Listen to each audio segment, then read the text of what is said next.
who, who were the people behind? Nobody knows. Nobody knows.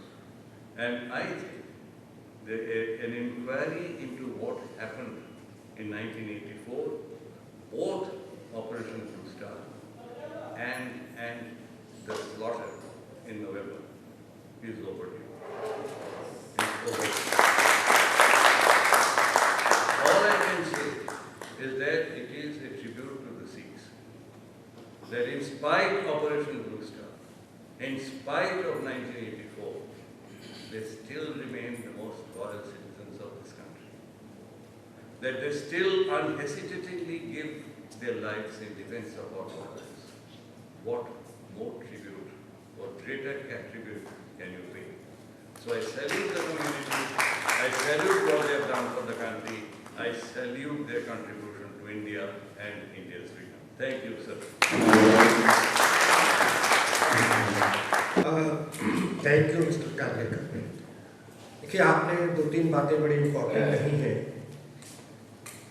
खास करके ये जो हवा क्रिएट किया गया कि शायद 3 या 4 जून को पाकिस्तान अटैक करेगा, इसमें सारे सिख मिले ही ये सब कुछ करेंगे।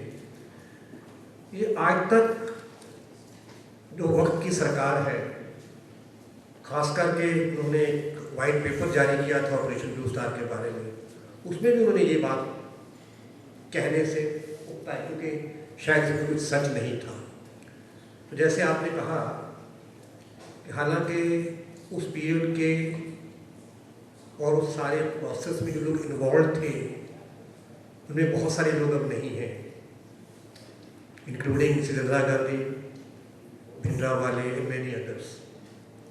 लेकिन फिर भी कुछ लोग अभी जीवित हैं, खास करके अकाली लीडर्स, कुछ कांग्रेस के स्टारवार्ड्स, कुछ आप जैसे लोग जो विटनेसेस थे, डॉक्टर स्वामी, जो इन सब चीज़ों को जिन्होंने देखा समझा, और कुछ ना कुछ डॉक्यूमेंट्स हर सरकार के पास होते हैं।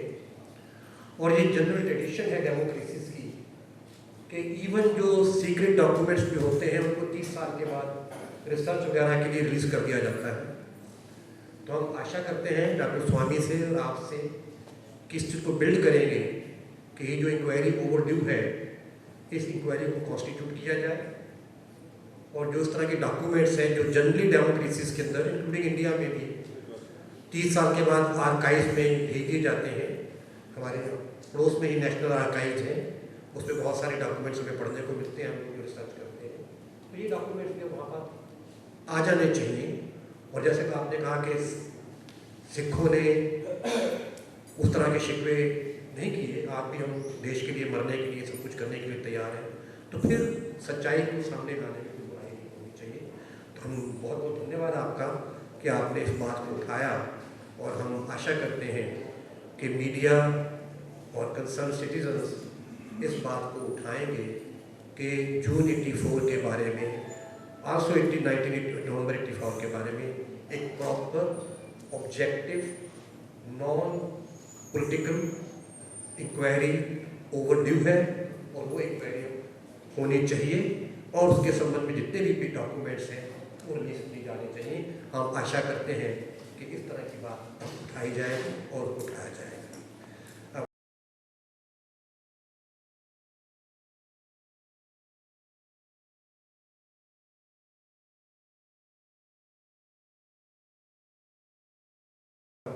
लास्ट में मैं हरविंदर कौर जी से रिक्वेस्ट करूंगा कि जो बातें रह गई हो स्वामी साहब के और केंद्र साहब के बारे में, क्योंकि she is also eyewitness to that period, जिस साहब जैसे ये इन सबसे मिलती रही है, उनके लिखा है, और in some brief period she will also. मैं कोशिश करूँगी कि मिली जुली भाषा का इस्तेमाल करूँ। कालेकर जी ने कहा कि मिसेस इंदिरा गांधी ने भिंडरावाले को क्यों खड़ा किया, तो एक जाहिर सी बात थी कि उनका विलेजेस में बहुत दबदबा था, और अकालीस का भी जोर रूरल एरियाज में था। So she wanted to create a competitor for the Akali Dal in villages so that she could vanquish a legitimate, moderate face of politics in Punjab. जब पॉलिटिक्स होती है या जब इवेंट्स होते हैं तो it is like a jigsaw puzzle. बहुत सारी चीज़ें एक पर्सपेक्टिव में नहीं समझ आती. जो हो रहा है वो क्यों हो रहा है और उसका मकसद क्या है. पंजाब का मसला भी कुछ इस तरह था. शुरू हुआ भिंडरवाले के खड़ा होने पे. Why the Akali Dal, why the Congress created? Because they wanted to destroy the moderate face of Akali politics. अब सुब्रमण्यम स्वामी जी तो इसको एक्सपीरियंस कर चुके हैं. Mrs Gandhi's politics was very vicious politics. She never used to forgive or forget anything very easily. There were two aspects when she came back to power in 1980. एक उनमें बहुत गुस्सा था और दूसरा वो रिवेंज लेना चाहती थी. गुस्सा उनको इस बात का था कि on the eve of emergency उनकी अकाली दल के साथ एक मीटिंग हुई जिसमें उन्होंने उनसे रिक्वेस्ट की कि आप हमें सपोर्ट कीजिए. उस मीटिंग में दो जो अहम नुमाइंदे थे वो थे जत्थेदार संतोख सिंह दिल्ली में और गुरचरण सिंह तोड़ा एसजीपीसी के प्रधान. तो जैसे मीटिंग खत्म हुई मिसेस गांधी ने उम्मीद की और उनका रीजन ये था कि with their man power and money power अगर कोई एक पॉलिटिकल पार्टी खड़ी हो सकती थी उनकी इमरजेंसी का विरोध करने के लिए तो वो थी Akali Dal. And she wanted to scuttle this effort right in the beginning by seeking their support. और इन रिटर्न फॉर दैट उन्होंने उनसे कुछ चीज़ें कही कि मैं किसी सिख को गिरफ्तार नहीं करूँगी इमरजेंसी के दौरान. मैं आप एक ऑल इंडिया गुरुद्वारा एक्ट मांगते हो मैं वो भी कंसीड कर दूँगी. इस तरह से उन्होंने उनकी 2-3 मांगे उनको कहा कि मैं ये मान लूँगी और आप मुझे सपोर्ट कीजिए. जैसे ये मीटिंग खत्म हुई तोड़ा अमृतसर गए तो he was confronted with a very sharp reaction कि हम ये तो it's against the very ईथॉस of Akali politics कि हम डेमोक्रेसी को सपोर्ट करते हैं. हम डिक्टेटरशिप को कैसे एक्सेप्ट कर सकते हैं. और उसका दूसरा अहम पॉलिटिकल रीज़न था कि 1972 से 77 में जो ज़ैल सिंह जब चीफ मिनिस्टर बने उन्होंने काफ़ी अकाली दल की रूट्स को काटा और जिन एरियाज में उनकी सपोर्ट थी उन्होंने अपनी सपोर्ट बेस कायम की. तो it was a great opportunity for them to reinvent themselves in Punjab and therefore they decided कि हम तो इमरजेंसी का मोर्चा लगाएंगे और हम इमरजेंसी की डट के खिलाफत करेंगे. 18 महीने उन्होंने वो मोर्चा लगाया और इसका मिसेस गांधी को बहुत गुस्सा था.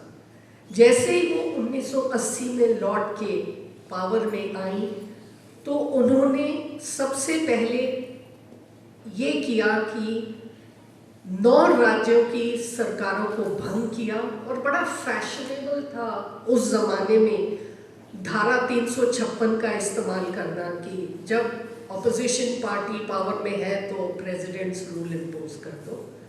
पंजाब भी एक ऐसी गवर्नमेंट प्रकाश सिंह बादल की थी जिसको उन्होंने 1980 में खारिज किया along with 9 other state governments.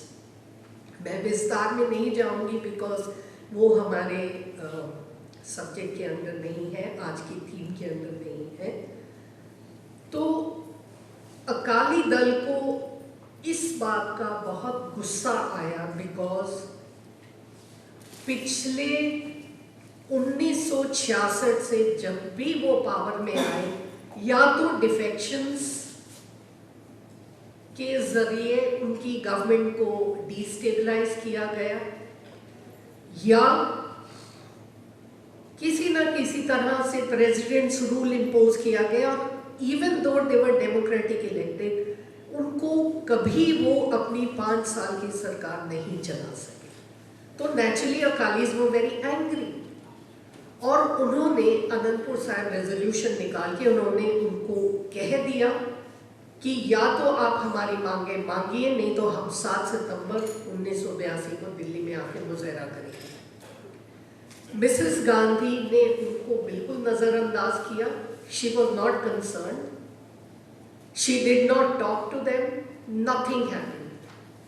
Meanwhile 1978 के बाद पंजाब की हालत बहुत बिगड़नी शुरू हो गई। 1978 में जो सिख निरंकारी क्लैशेस थे, उसके बाद लाला जगत नारायण का मर्डर हुआ, जिसमें भिंडरवाले को अरेस्ट किया गया। अरेस्ट करने के बाद जहां जहां उनको एक जेल से दूसरी जेल, दूसरी जेल से तीसरी जेल, तीसरी से चौथी ट्रांसफर की, जहां जहां उनको जिस जिस जेल में रखा जाता है, उसके बाद हजारों की तादाद में सिख इकट्ठे होकर अखंड पाठ उन्होंने बाहर शुरू कर दिए। Eventually Giani Zail Singh had to make a statement in parliament कि वो गुनहगार नहीं है, और 1 महीने बाद उनको रिहा किया गया। यहाँ मैं कार्लेकर जी की बात पे आती हूँ कि उन्होंने कई सवाल उठाए कि उनको अरेस्ट किया जा सकता था इस मौके पे, इस मौके पे, इस मौके पे। जो एक मौके पे उनको अरेस्ट किया गया, उस पे भी उनको छोड़ दिया गया, because they did not find anything against. तो उनकी रिहाई के एक दिन बाद 16 अक्टूबर 1982 मिसेस गांधी ने first round of negotiations Akalis के साथ स्टार्ट की। उन्होंने अपने मुद्दे उनके सामने रखे, but she found there was nothing worth accepting. अब दुनिया की बड़ी से बड़ी लड़ाई जो होती है, आखिरकार नेगोशिएटिंग टेबल पे खत्म होती है। मिसेस गांधी ने कुल मिला के 26 राउंड्स ऑफ नेगोशिएशंस किए अकाली दल के साथ, और उनको एक भी मौके में कोई ऐसा एक भी मुद्दा नहीं नजर आया जिसमें वो उसको एक्सेप्ट कर सकती या उनको कंसीड करती। ये हकीकत है कि जब अकाली दल ने पहले दिल्ली आने का अनाउंस किया था that they will start an agitation, तो उनके दिमाग में पॉलिटिक्स के अलावा कुछ नहीं था, because they were really really angry कि उनकी सरकार को डिसमिस किया गया। बट देयर आफ्टर जैसे जैसे पंजाब के हालात बिगड़ते चले गए, दे वर डेस्परेट कि मिसेस गांधी उनको कोई एक कंसेशन दे दे जिससे वो मोर्चा विड्रॉ कर सके और पंजाब में अमन और शांति फिर से बहाल हो जाए। But Mrs Gandhi was not that generous. Mrs. Gandhi was not a magnanimous politician. वो बहुत गुस्सैल थी, और जब एक किसी के पीछे पड़ जाती थी तो वो इतनी आसानी से उसको भूलती नहीं। So she found there was nothing worth conceding.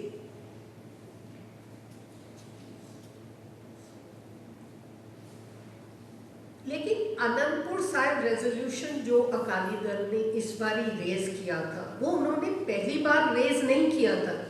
Right since 1966 वो लगातार इस मुद्दे को उठा रहे थे कि in this present structure of politics हमारा federal structure is non functional.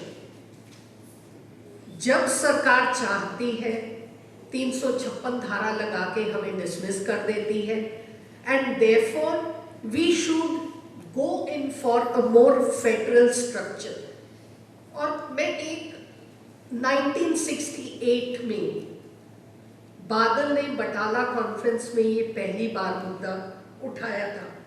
I quote this, many non-Congress governments have come in several states of the country and the Congress party is in power, has abused the constitution to the detriment of non-Congress governments and uses its powers for its party interests. Therefore, it has become necessary in the light of the experience gained that Constitution of Bharat should be considered and changes made in the state-central relationship to fit in with the new conditions. The Shromani Akali Dal demands that the Constitution of India should be a correct federal basis. लेकिन 1968 में किसी को कोई आपत्ति नहीं थी और जब आनंदपुर साहब रेजोल्यूशन सिमिलर डिमांड्स को लेके उठा तो उसको एक सेसेशनिस्ट डॉक्यूमेंट के नाम से प्रोपगेट किया गया।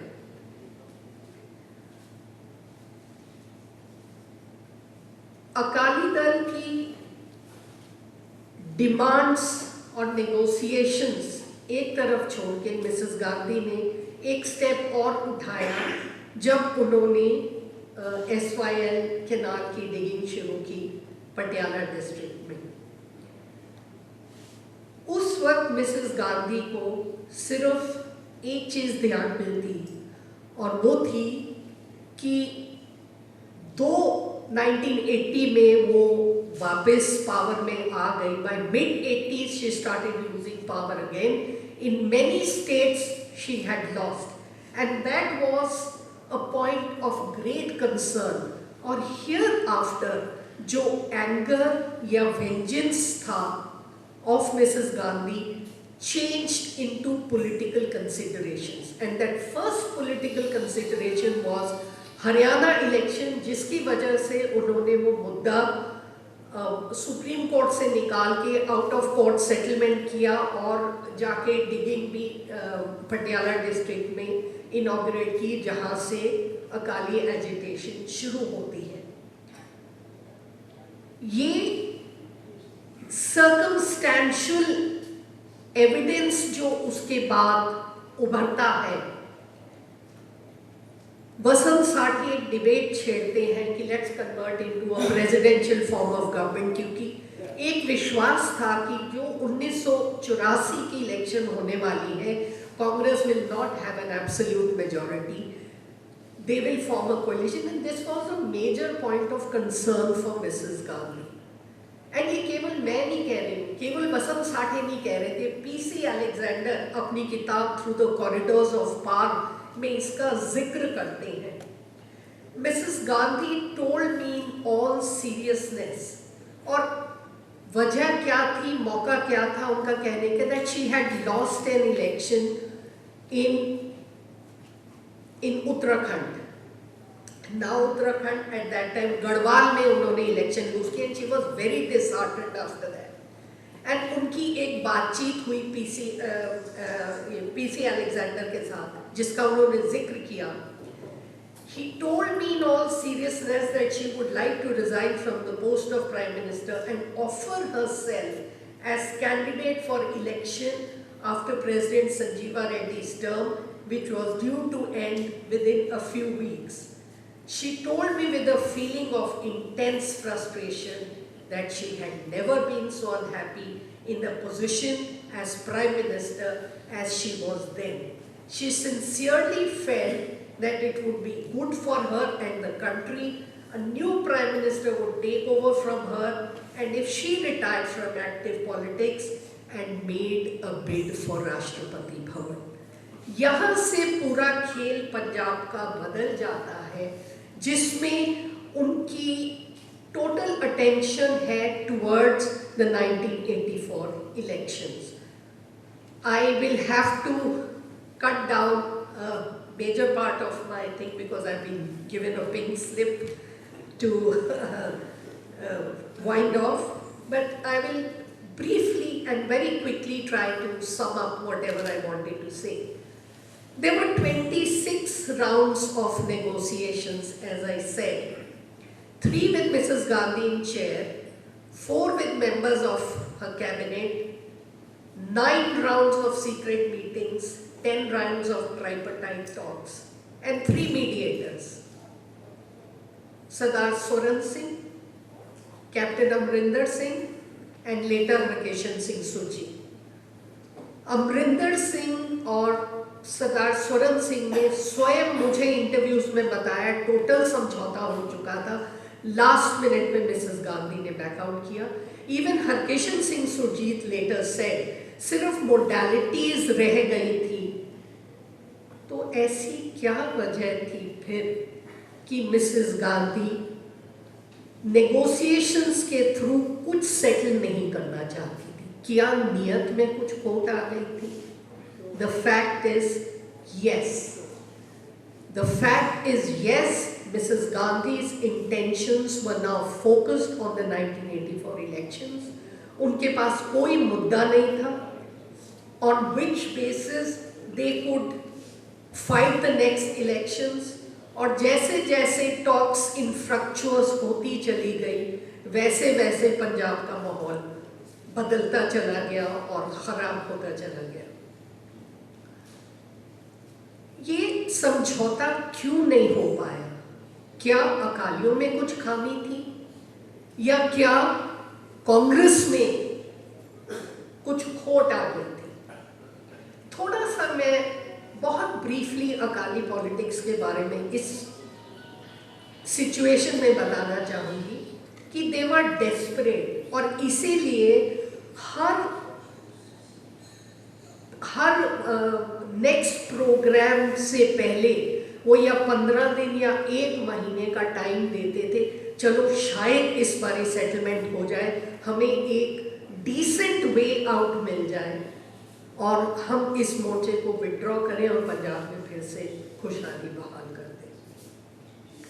मिसेस गांधी ने 2 मौके ऐसे इस्तेमाल किए जिसमें उन्होंने कुछ डिमांड्स कंसीड की.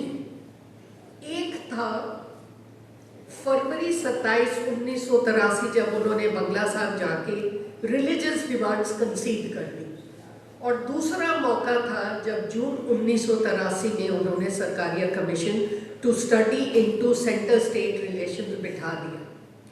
अब अकाली दल का कहना था अगर ये दोनों demands as part of negotiations वो सेटल कर देती तो हमें एक ऑनरेबल वे आउट मिल जाता और हम एजिटेशन को विड्रॉ कर देते एंड पंजाब में फिर से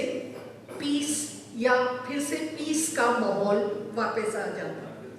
पर मिसेस गांधी ने ऐसा क्यों किया? There is a professor at Oxford Brookes University, doctor Pritam Singh, who has tried to analyze the trend, and he says in Federalism, Nationalism and Development, in moments of intense bargaining and gameplay, the form sometimes acquires as much importance as the content. वो opposition political parties को ये दिखाना चाहती थी, देखो मैं मामला हल करना चाहती हूँ और देखो मैंने सरकारिया कमीशन बिठा दी. But she wanted to be firm with the Akalis because she was very angry with them कि मैं तुमको कुछ नहीं दूंगी. जबकि as part of negotiations if she had given that, the Punjab agitation would have been over and there would have been no need for Operation Blue Star. Even as late as June 1 जब probing fire शुरू हुई, I think every single Akali leader tried to contact the leadership in Delhi through Zail Singh to जिसका भी जो संपर्क हुआ था, लेकिन the Congress did not respond because as we all know now, by February 1984, Mrs. Gandhi had decided to go in for an armed operation against the Golden Temple. हालांकि उन्होंने she maintained until June 2 on the eve of her broadcast, even at this late hour, would give up the path of confrontation and come to the negotiating table. The fact of the matter is जब जो British documents overground हुए हैं या declassify हुए हैं, उससे ये साफ जाहिर